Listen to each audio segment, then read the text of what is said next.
Today, we are going to be learning how to have a good first touch in soccer.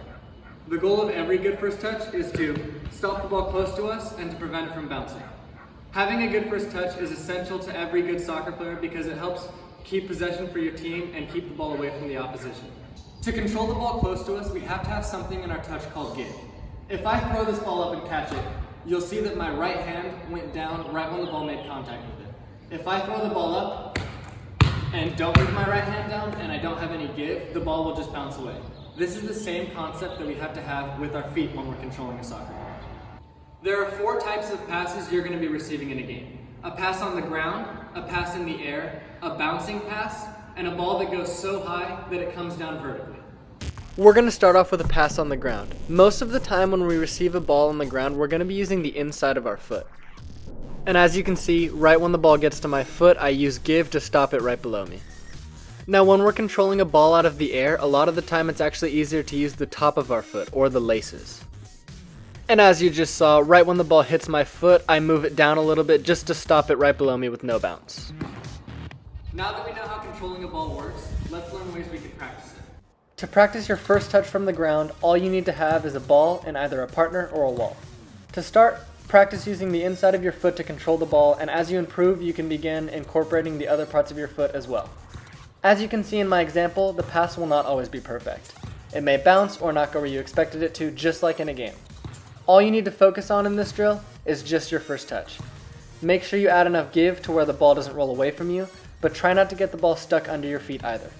Challenge yourself to take only 1 touch to control the ball and 1 touch to pass it. Controlling a ball from the air is more challenging than on the ground and might require more practice. An effective and simple drill to train this is just to throw the ball against the wall and try to control it with the ball bouncing and moving away from us as little as possible. As I mentioned earlier, it is easiest to begin learning this technique with our laces. As you get better at this drill, practice throwing the ball from different angles and at different speeds to replicate a game better. You can also practice passing in the air and controlling it to the ground with a partner as you get better. Receiving a bouncing ball happens a lot in a game and can often be tricky to control. A great drill to practice this is very similar to the drill we just learned. All we have to do is throw the ball against the wall so it is bouncing back to us. As you can see in this drill, it is a lot more awkward and challenging to control a bouncing ball. Sometimes we have to use different parts of our foot or leg to get the ball to the ground quickly. The more you practice this, the easier it will get to anticipate and control the ball. Another great way to practice this is to have a partner playing a long distance bouncing ball to practice in a more game-like scenario.